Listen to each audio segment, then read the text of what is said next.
¿Cómo puedes pasar de tener éxitos millonarios a casi estar en la quiebra? Eso lo experimentó Spider-Man y todo Marvel en la década de los 90, una de las etapas más duras y críticas del personaje. Bienvenidos al cuarto episodio de la historia de Spider-Man, donde nos adentramos a los famosos y problemáticos años 90.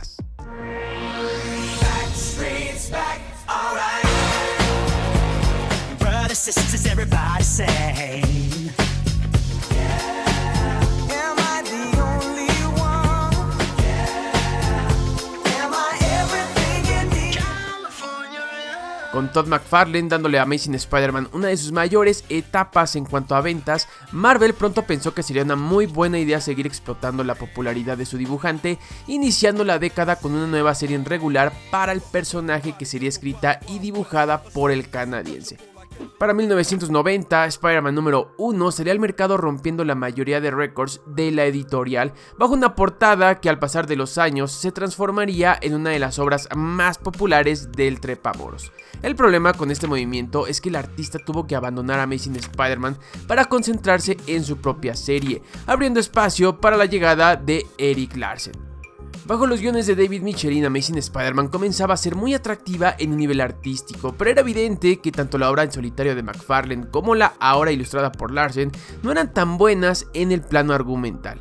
Al paso de un año, el nombre de Marv Bagley ya se asomaba entre los créditos como el dibujante de la serie, completando una tercia de ensueño para los lectores. Hay quien sostiene que tanto Larsen como Bagley mejoraron el nivel de McFarlane, pero por desgracia para ellos, las historias que dibujaban no eran para nada buenas, siendo estos años recordados como la época de los dibujantes famosos, pero de las malas historias. Todo esto debido a que los tiempos cambiaron y arrojaron una nueva manera de vender cómics. Ahora los lectores se sentían más atraídos por el arte y Marvel adoptaba un nuevo método de ventas que giraba en torno a este y a sus adaptaciones fuera de estos. Entre 1990 y 1992, Spider-Man estrenó 8 títulos diferentes en el mundo de los videojuegos, desde aquellos que iban destinados a versiones arcade hasta aquellos que atacaban las consolas de la época como el Genesis o el Game Boy. The Amazing Spider-Man, Spider-Man vs. Kingpin, Spider-Man and the X-Men, todos ellos bajo una misma premisa y concepto que trataban de explotar al máximo la nueva imagen del personaje, retomando el diseño de McFarlane y Larsen, pero sobre todo el de Marv Bagley. Este diseño fue tan influyente que muchos otros artistas y proyectos fuera de los cómics le tomaron como punto de partida para crear sus propias versiones. Al día de hoy es más fácil que una persona se sienta más familiarizada con el arte de Marv Bagley que con el propio de Todd McFarlane. Para 1993, Marvel lanzaría al mercado el arco titulado Maximum Carnage, que llevaría a Spider-Man a unirse con su más letal rival, Venom. Un año antes, David Michelin y Marv Bagley habían introducido en la serie al personaje de Cletus Kasady, un asesino en serie que por accidente se encontraba con parte del simbionte de Venom, generando a Carnage, un nuevo villano que era el reflejo de aquellos años. Muy atractivo a la vista, pero con muy poca solidez narrativa. El evento dio pie para que la editorial lanzara al mercado una nueva serie de nombre Spider-Man Unlimited, repartiendo su argumento en las ahora 5 series en solitario que tenía el personaje: Unlimited, Amazing, Web, Spectacular y Spider-Man. El evento se tradujo como un éxito moderado para Marvel que dio pie al famoso videojuego del mismo título, sí, ese que recuerdan que contaba con el ahora coleccionable cartucho en color rojo. En estos primeros años de la década, Marvel cada vez se hundía más financieramente, un hecho que se podía palpar en sus cómics y la poca creatividad que tenían sus responsables, lo que causó que algunas compañías intentaran aprovecharse de su mal momento, comenzando a comprar las licencias de sus personajes. Esto en realidad no fue del todo malo porque hizo que muy buenos proyectos fuesen producidos en esta época, principalmente en la televisión, donde después de tener éxito con la serie de los mutantes, llegaba Spider-Man The Animated Series. Producida por Avi Arad, uno de los hombres que le regalaron oxígeno a Marvel en sus peores momentos, en 1994 la serie de Spider-Man dejaba con la boca abierta a casi todo aquel que le veía, utilizando una mezcla de animación tradicional con una naciente técnica digital. John Semper, escritor principal de la serie, se rodeó de nombres increíbles para dar vida a sus historias, algunos de ellos teniendo experiencias en los cómics del personaje y en la serie de Batman que transcurría en aquellos años. Hablamos de Mark Wolfman, Jerry Conway, Matty Eisenberg, Lee Wayne, etcétera, etcétera. Con una duración de 22 minutos, la serie completó 65 episodios, llegando a su fin a principios de 1998. Esto debido a que una de sus productoras externas había quebrado y Fox no tenía intenciones de agregar más episodios, haciendo un contrato inicial por 65 episodios y 65 fueron los que se produjeron. El legado de la serie hasta el día de hoy es incuestionable, siendo considerada una de las mejores series basadas en algún superhéroe y muy probablemente la mejor serie que haya tenido el personaje en solitario. En contraste, en los cómics, Spidey pasaba una etapa terrible, que si no fuera por el arte de Mark Bagley, quien iba y venía de los lápices, nadie se molestaría en leer aquellas historias. Para mediados de la década, Marvel lanzó desesperadamente uno de sus eventos más complejos y criticados, la saga del clon. Esta historia, realizada por diferentes escritores como Tom DeFalco, Joe Cavalieri o Todd DeSago, trataba de rescatar la antigua premisa de los clones vista en los 70s para llevarla al extremo y reemplazar a Peter Parker.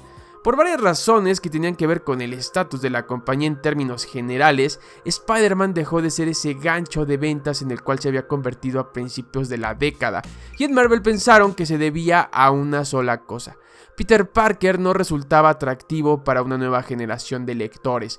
¿Por qué ocurría esto? Posiblemente porque ya era todo un adulto y se había casado, generando así otro tipo de prioridades en su vida. ¿Cuál era la solución según Marvel? Reemplazarlo. ¿Cómo harían esto sin perder a sus más fieles lectores? Con un clon. Así de absurdas eran las ideas de Marvel por aquellos años. El nombre de Ben Reilly apareció de repente en la serie bajo el pretexto de ser aquel clon de Peter Parker con el que Spider-Man se enfrentó décadas atrás, llevando el argumento hasta el punto donde Ben sería el verdadero Spider-Man. Después de un largo año de publicaciones alrededor de todas sus series en el mercado, Marvel se dio cuenta que todo esto había sido una pésima idea y dio marcha atrás, asesinando a Ben Reilly y dándole a Peter Parker de nueva cuenta sus redes originales. Para cuando todo esto ocurrió y la saga del clon por fin había llegado a su final, ya se habían lanzado 4 juegos diferentes del personaje para el Super Nintendo y The Animated Series se había ganado el corazón de los seguidores que se habían olvidado por completo de sus cómics, obligando a la editorial a cancelar Web of Spider-Man, serie que no resistió mucho más y terminó en 1995. En los próximos 2 años las cosas no cambiaron y Marvel la pasaba cada vez peor, vendiendo las licencias de sus personajes a diferentes estudios, como lo fue Sony, quien aprovechándose de que Fox no intentó jamás tratar de ganar los derechos cinematográficos de Spider-Man, los compró para comenzar a desarrollar lo que sería su próxima película. En 1998, Spectacular Spider-Man llegaría a su final y Marvel ejecutaría su próximo plan un año después: reiniciar a Spider-Man de una buena vez por todas. Amazing sería puesta en pausa por algunos meses, terminando con lo que sería su primer volumen con el número 441 de la serie y entrando en el mercado Spider-Man Capítulo 1, serie que retomaba los primeros días de Peter Parker como Spider-Man bajo la escritura y el dibujo de John Byrne. Se trataba de una apuesta arriesgada, sobre todo porque Capítulo 1 reemplazaría a la longeva Amazing, algo que nunca había ocurrido a pesar de contar con versiones alternas como Spider-Woman, Spider-Man 2099 o Spider-Girl, estos dos últimos naciendo en 1992 y 1998 respectivamente. Además, porque previamente en 1995 se había publicado la serie de Untold Tales, la cual retomaba estos primeros días del héroe, añadiendo historias originales que ampliaban este periodo de tiempo. El resultado de Capítulo 1 fue modesto, con Marvel intentando maquillar las ventas del cómic con el paso de los años, pero saliendo del mercado tan solo un año después de su estreno, volviendo a lanzar Amazing Spider-Man, ahora bajo una nueva numeración que traía consigo a Howard Mackie en los guiones y al propio John Byrne en los lápices. Estábamos entrando a toda una nueva etapa del personaje en los cómics que de algún modo recompondrían su camino en la década siguiente, todo claro bajo un muy alto costo. Para antes de que terminara esta década, Spider-Man había estrenado y sido parte de 15 videojuegos diferentes, canceló la mayoría de sus series de cómics, debutó 2 nuevas versiones, reinició al personaje y obtendría una segunda serie televisiva. Tras el final de Animated Series para 1999, Fox ordenó una segunda serie que intentaría replicar la fórmula de su antecesora, basando sus historias en los primeros números de Amazing Spider-Man. Sin embargo, Sony, compañía que recién había comprado sus derechos en el cine, se interpuso en estos planes debido a que su próxima película abordaría el origen de este, obligando a Fox a cambiar su argumento. De esta manera cobraría vida Spider-Man Unlimited, serie animada que presentaba a su protagonista viajando al futuro con todo y una nueva imagen. A pesar de la buena recepción del público, la serie se canceló apenas 3 episodios emitidos, abriendo paso para una nueva generación de programas, ahora bajo la propiedad de Sony, compañía que conducirá al personaje a una nueva Spider-Manía. El nuevo milenio atacaba y nadie, pero nadie estaba preparado para lo que traería consigo.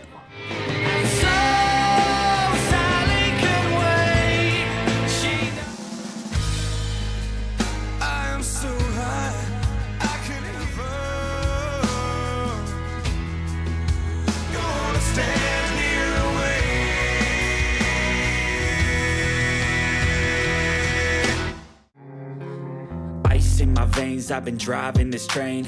Years in this lane, there's no stopping this flame. Cause I came to the game and I changed it to play how I like, rearranged it to my own domain. Yeah, I got what it takes, made lots of mistakes, taking shots, skipping breaks, feeling lost, feeling great, popping off, singing straight, never stopped, never changed. All the squad here to play and I've got something to say, yeah.